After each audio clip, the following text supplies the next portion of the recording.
बिस्मिल्लाहिर्रहमानिर्रहीम, अस्सलाम वालेकुम। फंजाई से बिलोंग करने वाला टॉपिक इस वीडियो में हम डिस्कस करेंगे, जिसका नाम है बॉडी ऑफ फंगस।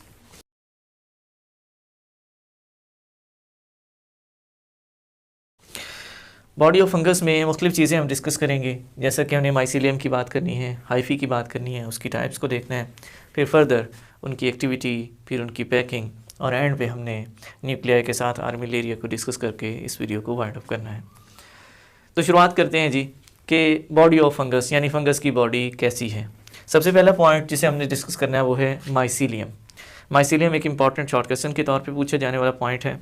इसकी डेफिनेशन यहाँ पे दी गई है, body of fungus is called mycelium. किसी भी फंगस की जो बॉडी है, जैसे अब हम खुम्बी देख रहे हैं मशरूम, वो क्या है, वो फंगल बॉडी है। तो कोई भी फंगल बॉडी, या फिर किसी ब्रेड के ऊपर अगर मोल्ड बनी हुई है, फफूंदी बनी हुई है, तो वो भी बॉडी ऑफ फंगस है। तो कोई भी फंगल बॉडी जो हमें नज़र आ रही है, जो हमें नज़र आती है, वो फंगल बॉडी ऑफ फंगस, वो क्या कहलाती है? It is known as mycelium. उसको माइसीलियम का नाम दिया जाता है। It consist of hyphae. ये हमेशा किस चीज़ पर मुश्तमिल होती है? हाइफी पर मुश्तमिल होती है। और हाइफी जो है ये प्लूरल वर्ड है, इसका जो सिंगुलर होगा वो हाइफा होगा। नेक्स्ट हमने देखना है कि हाइफी या हाइफा किस चीज़ को कहा जाता है। हाइफी या हाइफा की डेफिनेशन, लॉन्ग लंबे, सिलेंडर यानी बारीक, फिर ब्रांच जिसमें ब्रांचेज हों, फिर फर्दर ट्यूबलर ट्यूबनुमा, थ्रेड लाइक फिलामेंट यानी ट्यूब जैसे धागा नुमा स्ट्रक्चर जो है या फिलामेंट जो है इन माइसीलियम के अंदर आर कॉल्ड हाइफी।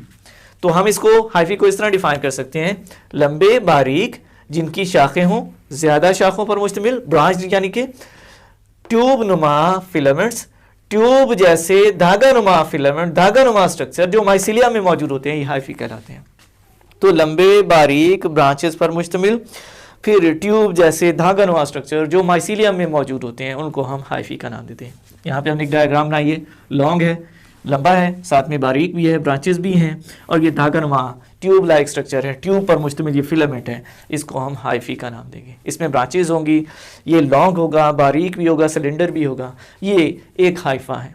और इस तरह के ढेर सारे हाइफी मिल के क्या है, माइसीलियम की फॉर्मेशन कर रहे होते हैं, जिसको हम डिफाइन करते हैं body of fungus is known as mycelium. तो माइसीलियम में क्या है, हमेशा हाइफी मौजूद होते हैं, जिन्होंने क्या है, माइसीलियम की फॉर्मेशन करनी होती है। Next, hyphae spread extensively over substrate. Substrate कहा जाता है कोई भी ऐसी जगह, कोई भी ऐसी चीज़, वो ज़मीन हो सकती है, वो कोई चट्टान हो सकती है, वो कोई प्लांट बॉडी, कोई एनिमल बॉडी, कोई ऑर्गेनिज्म बॉडी हो सकती है, जहाँ पे फंजाई फंगस ग्रो कर रही है, वो सबस्ट्रेट कहलाता है। या वो कोई भी स्ट्रक्चर जिसके साथ फंजाई ने, ऑर्गेनिज्म ने अपने आप को अटैच किया हुआ है, वो सबस्ट्रेट कहलाता है। तो क्या है, जो हाइफी है, एक्सटेंसिवली का मतलब होता है बहुत तेज़ी से।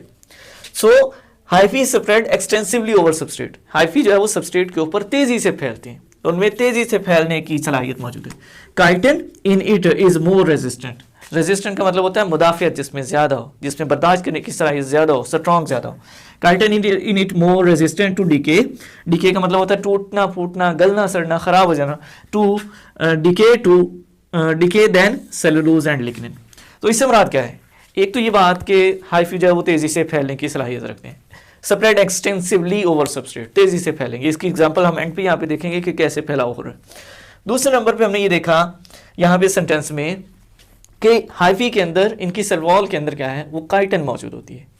प्लांट में, प्लांट की सेल के अंदर सेलुलोज और लिग्निन पाया जाता है, जबकि इनमें क्या है, सेलुलोज लिग्निन की जगह काइटिन मौजूद होती है। और काइटिन के बारे में हम यहाँ पढ़ रहे हैं कि ये क्या है, ये ज़्यादा रेजिस्टेंस रखती है, इसमें टूट फूट का अमल बहुत ही कम है, यानी ये बर्दाश्त करने की इसमें सलाहियत है, ये ज़्यादा स्ट्रॉन्ग है सेलुलोज और लिग्निन की निस्बत। और दूसरे नंबर पे ये इतनी स्ट्रॉन्ग है काइटिन जो इनमें हाइफी में पाई जाती है, इवन कि ये सेलुलोज और लिग्निन जो कि प्लांट सेल्स में पाई जाती है, उनकी सेल वॉल में पाई जाती है, उसको भी आसानी से क्या है, तोड़ने की सलाहियत रखती है, उसको तोड़ सकती है, उसको ये डाइजेस्ट कर सकती है, उसको डिकम्पोज कर सकती है। खुद रेजिस्टेंस है, खुद नहीं टूटेगी, नहीं, इसमें रेजिस्टेंस पाई जाती है, खुद नहीं टूटेगी, जबकि इसमें तोड़ने की सलाहियत है, इवन कि ये सेलुलोज और लिग्निन वगैरह वाली चीज़ों को भी आसानी से तोड़ सकती है। Next type of hyphae.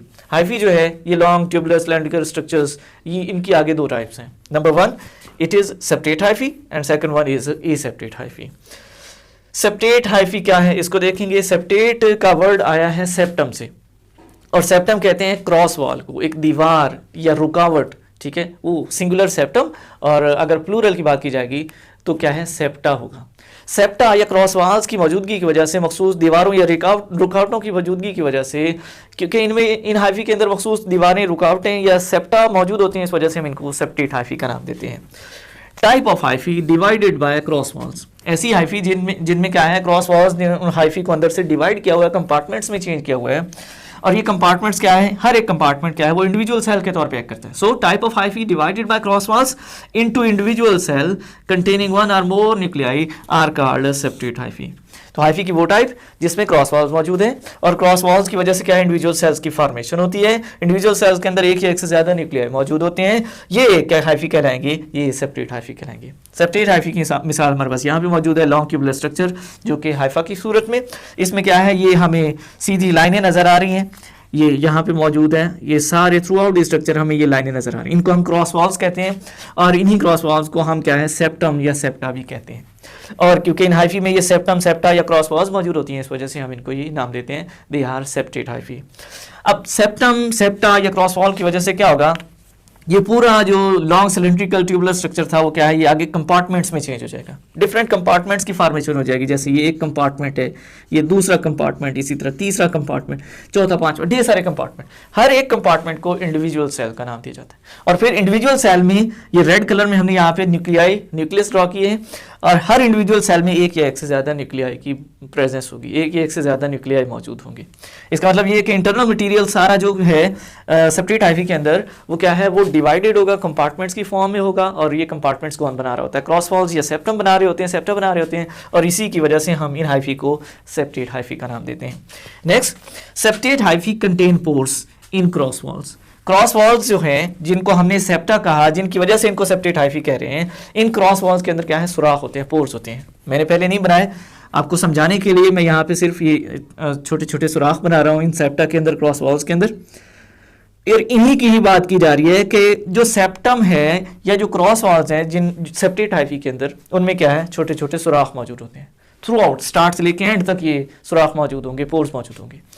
और इन पोर्स का फायदा क्या होता है, पोर्स का फायदा ये होगा कि मटेरियल, साइटोप्लाज्म वगैरह, न्यूट्रिएंट्स वगैरह, वो एक जगह से दूसरी जगह, एक कंपार्टमेंट से दूसरे कंपार्टमेंट, एक सेल से दूसरे कंपार्टमेंट इजीली ट्रेवल करके जा सकते हैं।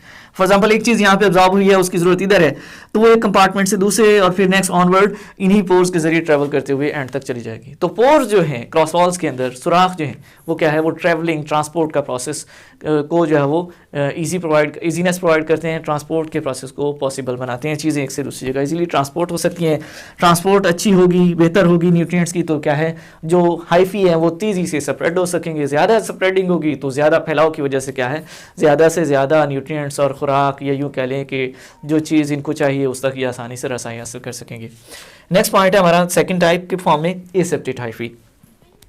दी टाइप्स ऑफ हाइफी, हाइफी की वो type without cross walls are called aseptate hyphae. Hyphae की वो टाइप जिसमें क्रॉस वॉल्स मौजूद नहीं होंगे, उनको हम नाम देते हैं aseptate hyphae. Definitely cross walls नहीं होंगी, अब जैसे हमने यहाँ पे ड्रॉ किया है, ये एसेप्टेट हाइफी है, इसमें क्रॉस वॉल्स मौजूद नहीं है। रेड कलर की फॉर्म में हमने ये लॉन्ग ट्यूबुलर स्ट्रक्चर ड्रॉ किया, और ब्लैक कलर की फॉर्म में हमारे पास यहाँ पे न्यूक्लियाई मौजूद है। अब इसमें हम अगर देखें तो वो क्रॉस वॉल्स जिनको हम सेप्टम का नाम दे रहे थे वो यहाँ पे मौजूद नहीं है। क्रॉस वॉल्स नहीं होंगी तो डेफिनेटली क्या है, कंपार्टमेंट्स भी नहीं बनेंगे, और हम कहेंगे कि नो इंडिविजुअल सेल्स, यानी एसेप्टेट हाइफी में इंडिविजुअल सेल्स नहीं होंगे, कंपार्टमेंट्स नहीं होंगे। फिर next, multinucleated elongated cell होंगे। डेफिनेटली जब क्रॉस वॉल्स नहीं है तो क्या है, ये पूरी की पूरी हाइफी जो है वो एक सेल के तौर पे एक्ट करेगी, और ये इलोंगेटेड होगा, और इसमें एक से ज्यादा न्यूक्लियाई होंगे। इस वजह से हम इसको ये कह रहे हैं कि ये मल्टी न्यूक्लिएटेड इलोंगेटेड सेल है। एक ही लंबा इलोंगेटेड सेल के तौर पे एक हाइफा एक लंबे सेल के तौर पे एक्ट करेगा, मल्टी न्यूक्लियाई के साथ, एक से ज्यादा न्यूक्लियाई के साथ, विद कंटिन्यूस साइटोप्लाज्म। और इसमें साइटोप्लाज्म भी थ्रू आउट क्या है, कंटिन्यूस होगा। यहाँ पे तो था कि कंटिन्यूटी कम थी क्रॉस वॉल्स की वजह से, जो कंपार्टमेंट्स हैं उनके अंदर साइटोप्लाज्म अपना मौजूद था। हाँ, ये था कि ट्रांसपोर्ट के लिए क्रॉस वॉल्स में मौजूद सुराख को यूज़ किया जा रहा था। यहाँ पे ना सेप्टम यानी क्रॉस वॉल मौजूद नहीं है, सुराख वाला सीन कोई नहीं है, कंटिन्यूस से स्टार्ट से लेकर एंड तक साइटोप्लाज्म। और कहा जाता है कि ये चीज़ इन हाइफी को ज़्यादा फायदा देती है सेप्टेट हाइफी की निस्बत। इनमें मटेरियल जो है वो कंटिन्यूसली और रैपिडली जो है वो स्प्रेड होता है, एक से दूसरी जगह जाता है, जिससे क्या है वो आसानी से ट्रांसपोर्ट के प्रोसेस को मुकम्मल करते हुए फैलाव कर सकती हैं, अपने आप को तेज़ी से ग्रो कर सकती हैं। लास्ट पॉइंट हमारा, hyphae with multinucleated elongated cell ऐसे हाइफी जो मल्टी न्यूक्लिएटेड हो, यानी जिसमें न्यूक्लियाई की तादाद ज्यादा हो, और साथ ही साथ क्या है वो इलोंगेटेड सेल पर मुश्तमिल हो, लंबे सेल पर मुश्तमिल हो, जिसमें साइटोप्लाज्म कंटिन्यूस हो। तो ये ज्यादा न्यूक्लियाई वाला लंबा सेल जिसमें साइटोप्लाज्म कंटिन्यूस है, जिसमें क्रॉस वॉल्स मौजूद नहीं होती, it is known as coenocytic hyphae. इसको कोएनोसिटिक हाइफी भी कहा जाता है, यानी हम यूँ कह सकते हैं कि एसेप्टेड हाइफी जो है उसको कोएनोसिटिक हाइफी भी कहा जाता है। क्यों कहा जाता है? क्योंकि इसमें क्रॉस वॉल्स मौजूद ना होने की वजह से ये एक ही लंबा सेल बनेगा जिसमें बहुत सारे न्यूक्लियाई मौजूद होंगे, जिसमें साइटोप्लाज्म कंटिन्यूस होगा। तो ऐसा कोई भी सेल जिसमें क्या होगा, जिसकी शेप लंबी हो, जिसमें न्यूक्लियाई ज्यादा हो, जिसमें साइटोप्लाज्म कंटिन्यूस हो, उसको हम कोएनोसिटिक हाइफी भी कहेंगे। कोएनोसिटिक एक्चुअली दो वर्ड्स का कॉम्बिनेशन है। सिटिक का मतलब यहाँ पे है सेल्स, जबकि कोएनो फ्यूजन ऑफ मैनी, यानी ज्यादा का फ्यूजन, ज्यादा का मिलना, इकट्ठा होना। तो ज्यादा का मिलने से क्या मुराद है कि वो जो कंपार्टमेंट्स थे, वो जो क्रॉस वॉल्स थी वो हट गई, ज्यादा जो इंडिविजुअल सेल्स थे, कंपार्टमेंट्स थे, वो आपस में मिक्स हो गए, इकट्ठे हो गए, और उस वजह से क्या है अब ये इलोंगेटेड मल्टी न्यूक्लिएटेड और कंटिन्यूस साइटोप्लाज्म वाला स्ट्रक्चर बना, हाइफी बना, जिसको हम ये कोएनोसिटिक हाइफी का नाम दे रहे हैं। क्वेश्चन बहुत इंपॉर्टेंट इससे रिलेटेड आता है एग्जाम के अंदर कि why aseptate hyphae is also known as coenocytic hyphae. तो इसका answer multi nucleated continuous cytoplasm और साथ ही साथ क्या है इसमें मौजूद इसका इलोंगेटेड स्ट्रक्चर है। जबकि सिंपली भी डेफिनेशन पूछी जा सकती है कि what you know about coenocytic hyphae. Next, metabolically active, यानी कि हाइफी के कौन से हिस्से जो है या माइसीलियम बॉडी में कौन सा पार्ट जो है वो एक्टिवली ग्रो कर रहा होता है, ग्रोथ शो कर रहा होता है, और बाकी कौन से ऐसे हैं जो नहीं कर रहे होते। All parts of fungus are metabolically active. Fungal body में, माइसीलियम बॉडी में जितने भी हिस्से हैं, जितने भी हिस्से से क्या मुराद है, सारे तो हाइफी हैं उसमें, चाहे सेपरेट है या सेपरेट है, तो सारे पार्ट्स एक्टिव, मेटाबॉलिक एक्टिव से मुराद क्या है कि सारे के सारे हिस्से क्या है ग्रोथ शो करते हैं, इक्वली ग्रो करने की एबिलिटी रखते हैं। और इक्वली ग्रो करने की एबिलिटी सारे पार्ट्स रखने से मुराद एक्चुअली हम बात करना चाह रहे हैं कि सारे हाइफी जो है वो इक्वली ग्रो कर सकते हैं, वो रैपिडली एक ही रफ्तार से तेजी से फैल सकते हैं, फैलने की सलाहियत रखते हैं, ग्रो करने की एबिलिटी रखते हैं। नेक्स्ट, जाहिर सी बात है इससे क्या होगा, सारे इससे एक्टिवली ग्रो करेंगे तो फैलाव भी ज्यादा होगा, और यही चीज यहाँ पे डिस्कस की जा रही है। Extensive spreading system of hyphae, ये तेजी से फैलना और फैलने वाला जो एक प्रोसेस है, सिस्टम है हाइफी के अंदर, माइसीलियम के अंदर, ये क्या करेगा, it provide enormous surface area for absorption. ये क्या करेगा, एनॉर्मस से मुराद वसी, बहुत बड़े पैमाने पे, it provide enormous surface area, ये बहुत बड़े पैमाने पे सरफेस एरिया प्रोवाइड करेगा, किसके लिए, फॉर एब्जॉर्प्शन। और एब्जॉर्प्शन किस चीज़ की, वो सारी चीज़ों की जो कि एक हाइफी को, एक फंगल बॉडी को चाहिए होती है, यानी जिससे मुराद हम नॉर्मली न्यूट्रिएंट्स कह रहे होते हैं, खुराक कह रहे होते हैं। तो सारे के सारे इससे एक्टिव होते हैं, मेटाबॉलिकली तेजी से ग्रो करने की एबिलिटी रखते हैं, सारे हाइफी तेजी से ग्रो करते हैं, जिससे क्या होगा, हाइफी का फैलाव ज्यादा होगा। और ये एक्सटेंसिव स्प्रेडिंग सिस्टम, ये हाइफी का फैलाव का जो सिस्टम है, ये क्या करेगा, हाइफी या फंगल बॉडी को वसी सरफेस एरिया प्रोवाइड करेगा ताकि वो क्या है ज्यादा से ज्यादा एब्जॉर्प्शन कर सकें। नेक्स्ट है पैकिंग ऑफ हाइफी। हाइफी क्या सिंपल फॉर्म में जिस तरह हमने यहाँ पे ड्रॉ किए हैं, क्या इसी सूरत में रहते हैं, या फिर फर्दर क्या है वो किसी स्पेसिफिक शेप में पैक होते हैं, तो उसके बारे में है। Hyphae pack together, hyphae simple form में नहीं रहते बल्कि एक दूसरे के साथ मिलते हैं, पैक होते हैं मखसूस तरतीब में, मखसूस अंदाज में, मखसूस शेप में। And organise, hyphae pack together and organise to form complex reproductive structure. यानी क्या है, हाइफी सिंपल फॉर्म में नहीं रहेंगे बल्कि क्या है वो ऑर्गेनाइज होंगे, मखसूस मुनज़्ज़म अंदाज में एक दूसरे के साथ जुड़ेंगे, मखसूस तरतीब में जुड़ेंगे और बनाएंगे क्या, पेचीदा रिप्रोडक्टिव स्ट्रक्चर। पेचीदा या यूं कह लें कि कम्प्लेक्स रिप्रोडक्टिव स्ट्रक्चर, ऐसे स्ट्रक्चर्स, ऐसे रिप्रोडक्टिव स्ट्रक्चर जो रिप्रोडक्शन में इस्तेमाल हो और साथ ही साथ पेचीदा हो, वो क्या कहलाएंगे, कम्प्लेक्स रिप्रोडक्टिव स्ट्रक्चर। और क्या है, हाइफी की मखसूस पैकिंग से ही ये कम्प्लेक्स रिप्रोडक्टिव स्ट्रक्चर्स की फॉर्मेशन होती है। वो कौन कौन से हो सकते हैं, देयर में be mushroom in the form of mushroom, खुम्बी की सूरत में हो सकते हैं, पफ बॉल की फॉर्म में हो सकते हैं, या फिर मोरल्स की फॉर्म में हो सकते हैं। मशरूम खुम्बी है, पफ बॉल क्या है, ये गेंद नुमा स्ट्रक्चर होता है जो हाइफी के ऑर्गेनाइज होने की वजह से, हाइफी के इकट्ठे एक दूसरे के साथ जुड़ने की वजह से। जबकि अगर हम मॉरल्स की बात करें तो मॉरल्स भी खुम्बियाँ हैं, बस फ़र्क ये है कि ये वाली जो मशरूम है इनकी कैप बहुत ज़्यादा होती है, वाइडर होती है, जबकि अगर हम मॉरल्स की बात करें तो इनकी जो स्टॉक है उसके साथ ऊपर वाली कैप वो इतनी ज़्यादा फैली हुई नहीं होती, विड्थ में कम होगी कैप, और ये स्ट्रक्चर मॉरल कहलाता है। ये भी एडिबल यूँ कह लें कि फंगल स्पीशीज़ में शुमार की जाती हैं। They expand rapidly, definitely hyphae pack हुए, कम्प्लेक्स रिप्रोडक्टिव स्ट्रक्चर्स की फॉर्मेशन हुई, किस फॉर्म में, मशरूम, पफ बॉल और मॉरल्स की फॉर्म में। और ये मशरूम या पफ बॉल या मॉरल्स ये क्या है, रैपिडली एक्सपेंड कर सकते हैं, अपने आप को तेज़ी से फैलाने की सलाहियत रखते हैं, तेज़ी से बढ़ने की और बढ़ाने की, अपने आप को इंक्रीज़ करने की जो है वो सलाहियत रखते हैं। एक और सी पीछे ऐसी है जो कि इससे हट के है, इस शेप या इस पैकिंग से हट के हाइफी की, yeast. Are non hyphal uninuclear fungi. Yeast ये स्पेसिफिक ग्रुप है फंजाई के अंदर, मखसूस स्पीशीज हैं, ये स्पीशीज का ग्रुप है फंजाई के अंदर जो क्या है नॉन हाइफल है, यानी इनमें हाइफी मौजूद नहीं होता, और साथ ही साथ क्या है ये यूनिसेलुलर फंजाई है, एक सेल पर मुश्तमिल फंजाई या फंगल स्पीशीज है। तो इसमें ये दोनों पॉइंट एमसीक्यूज के तौर पे यीस्ट के बारे में, एक तो ये क्या है दे आर नॉन हाइफल, इनमें हाइफी नहीं होते, लॉन्ग ट्यूबुलर स्ट्रक्चर नहीं होगी। दूसरा ये यूनिसेलुलर है, ये सिंगल सेल पर मुश्तमिल होंगे। बाकी किसी भी स्पीशीज में हम ये प्रॉपर्टीज नहीं देखते। तो यीस्ट में भी ये पैकिंग नहीं मिलती जो कि कम्प्लेक्स रिप्रोडक्टिव स्ट्रक्चर्स की फॉर्म में हमने ऑब्जर्व की, बल्कि ये सिंगल फॉर्म में यूनिसेलुलर स्ट्रक्चर्स हैं और नॉन हाइफल फॉर्म में किसी किस्म की कोई पैकिंग नहीं बनाते। नेक्स्ट फंगल न्यूक्लियाई, फंजाई या फंगल स्पीशीज के अंदर जो न्यूक्लियाई हैं उनका स्टेटस कैसा है।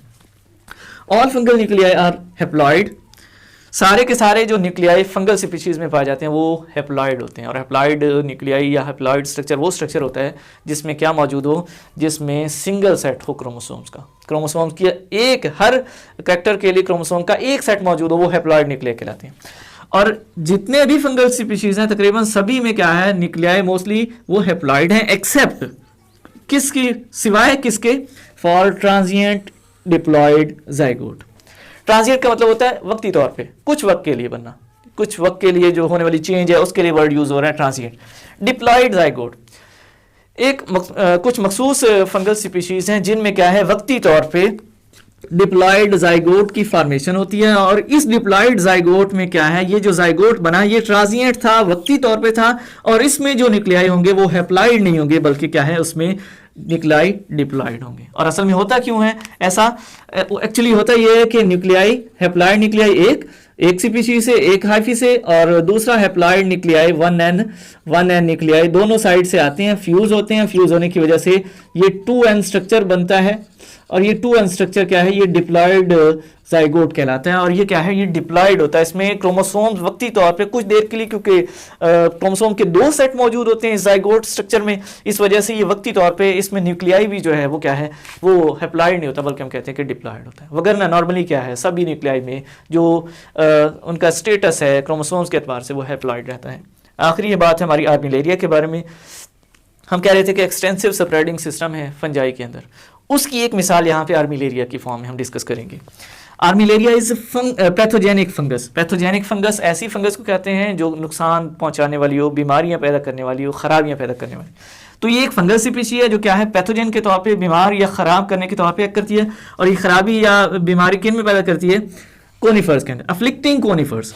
पैथोजेनिक फंगस अफ्लिक्टिंग कोनिफर, एक पैथोजेनिक फंगस है ये आर्मिलेरिया जो असरअंदाज होती है किन के ऊपर, कोनिफर्स के ऊपर। कोनिफर्स वो पौधे हैं जो ज़्यादातर पहाड़ी इलाकों में पाए जाते हैं और जिन पर कोन्स लगती हैं, कोन बनती हैं जिनके ऊपर, वो कोनिफर्स कहलाते हैं। जैसे चीर बिहार के दरख्त हैं, पाइन, सिद्रस, देवदार, ये वो दरख्त हैं जो कोनिफर्स में आते हैं।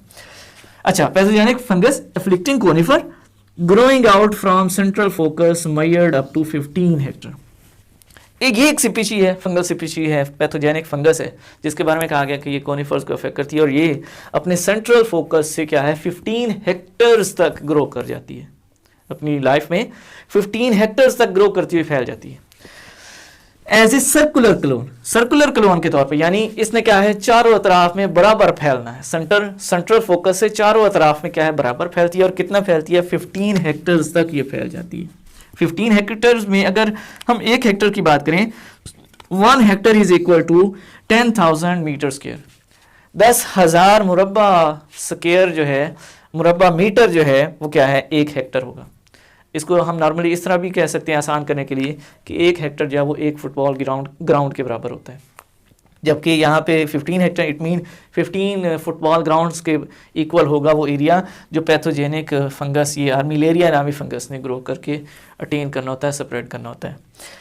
और इसमें एक माइसीलियम की जो बात की जा रही है वो कितना फैलती है, a single mycelium may produce up to 1 kilometre of new hyphae in 1 day. उन्होंने कहा कि एक माइसीलियम जो इस आर्मिलेरिया की है वो क्या है, उसमें मौजूद हाइफी 1 किलोमीटर तक फैल जाती है एक दिन में। तो ये काफ़ी वक्त यूँ कह लें कि काफ़ी हिस्सा है जो इसने क्या है कवर कर लिया होता है स्प्रेडिंग के लिहाज से, कि अगर ये एक दिन में 1 किलोमीटर ग्रो करते हुए फैलती है एक हाइफी, तो बाकी हाइफी बाकी माइसीलियम में बाकी पार्ट के अंदर वो भी क्या है उसी हिसाब से फैलेंगे और इस तरह ये काफ़ी वसी एरिया बनेगा फैलाव के एतबार से जो कि ये कवर करती है। और इसी को देखते हुए हम बाकी फंगल स्पीशीज़ के बारे में भी अज्यूम कर सकते हैं कि वो भी इसी तरह फैलाव या यूँ कह लें कि फैलने की सलाहियत रखती हैं, उनमें एक्सटेंसिव स्प्रेडिंग सिस्टम मौजूद होता है। लास्ट पॉइंट, इन सभी चीज़ों को मद्देनज़र रखते हुए क्वेश्चन है, could it be the world largest organism? क्या ऐसा है कि इतना फैलाव कि 15 हेक्टेयर्स तक ये फैल जाता है? क्या ऐसा मुमकिन है कि ये वर्ल्ड लार्जेस्ट ऑर्गेनिज्म हो? तो उसका जवाब बिल्कुल ठीक यानी येस है। यानी इतना फैलाव हमें किसी दूसरे जानदार में नहीं मिलता। सरफेस एरिया के एतबार से, स्प्रेडिंग के एतबार से देखें तो कोई भी दूसरा एक जानदार, एक ऑर्गेनिज़म इतना नहीं फैलता जितना हमें यहाँ फैलाव आर्मिलेरिया की फॉर्म में नजर आए। तो इसलिए हम कह सकते हैं कि ये वर्ल्ड लार्जेस्ट ऑर्गेनिज़म हो सकता है। लास्ट पॉइंट के कौन कौन से क्वेश्चन इसमें से पूछे जा सकते हैं इस टॉपिक से? Body of fungus long question के तौर पे पूछा जा सकता है। एक तो आपको ये लॉन्ग क्वेश्चन के तौर पे तैयार करना है, लॉन्ग क्वेश्चन। दूसरे नंबर पे इसमें से शॉर्ट क्वेश्चन ढेर सारे बनते हैं, जैसा कि definition of mycelium, note on mycelium, definition of hyphae, note on hyphae. Hyphae की डेफिनेशन आएगी तो उस सूरत में आप इसकी डेफिनेशन के साथ इसकी 2 टाइप्स के नेम मेंशन करेंगे। नोट आएगा तो हाइफी को डिफाइन करके इसकी टाइप्स के बारे में भी नाम लिख के एक डेफिनेशन देंगे। और सम टाइम क्वेश्चन आता है कि जी एक्सप्लेन या नोट दें आप किसके ऊपर, टाइप्स ऑफ हाइफी के ऊपर। तो उस सूरत में टाइप्स दी जाएंगी, सेप्टेट और एसेप्टेट हाइफी के बारे में कहा जाएगा, एक्सप्लेन किया जाएगा। जबकि लास्ट पॉइंट आर्मिलेरिया, इससे रिलेटेड शॉर्ट क्वेश्चन आ सकता है, व्हाट यू नो अबाउट आर्मिलेरिया। तो ये सभी पॉइंट्स थे जो एग्जामिनेशन पॉइंट ऑफ व्यू से इंपॉर्टेंट थे। होप कि आप लोगों को लेक्चर की समझ आई होगी। नेक्स्ट वीडियो में नए टॉपिक के साथ मुलाकात होगी, तब तक अल्लाह।